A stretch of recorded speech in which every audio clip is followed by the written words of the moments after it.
बातमी नाशिकमधून। नाशिक जिल्हा परिषदेत महिला छळाच्या आरोपांमुळे खळबळ उडाली। राज्य महिला आयोगाकडूनही याबाबत चौकशीचे आदेश देण्यात आलेत।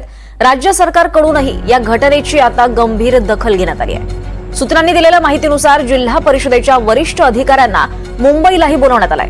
विशेष म्हणजे 8 दिवसांपासून या प्रकरणाची जिल्हा परिषदेच्या विशाखा समितीकडून चौकशी सुरू आहे। मात्र अजून सुद्धा समितीचा अहवाल समोर आला नसून हा अहवाल कधी समोर येणार, नक्की किती महिलांनी छळाचे आरोप केलेत, आरोपांमध्ये कितपत तथ्य आहे, याकडे सर्वांचं लक्ष लागलंय।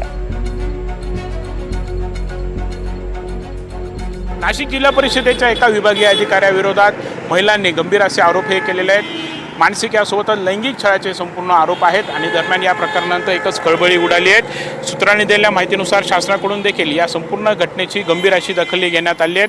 काही वरिष्ठ अधिकाऱ्यांना देखील मुंबईला बोलवण्यात आलेलं आहे।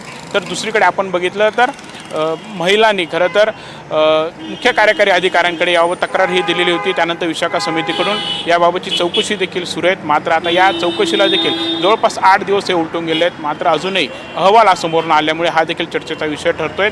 आता महिलांनी जे काही आरोप केले आहेत यामध्ये कितपत तथ्य आहेत, किती महिलांनी नक्की आरोप हे केले आहेत, याकडे सर्वांचं लक्ष लागलेलं आहे। सध्या जिल्हा परिषदेच्या मुख्य कार्यकारी अधिकारी यासोबतच विशाखा समितीच्या अध्यक्षा देखील विविध कारणास्तव रजेवरती आहेत। त्यामुळे कॅमेऱ्यासमोर देखील बोलण्यास इतर अधिकाऱ्यांकडून नकार हा देण्यात आलेला आहे। कॅमेऱ्यासमोर कोणीही बोलत नाही आहेत। मात्र आता एकंदरीतच या संपूर्ण प्रकरणाच्या चौकशीत आता नक्की काय समोर येत आहे हेच पाहणं महत्त्वाचं ठरणार आहे। कॅमेरामन विकी पवारसह प्रांजल कुलकर्णी, NDTV मराठी, नाशिक।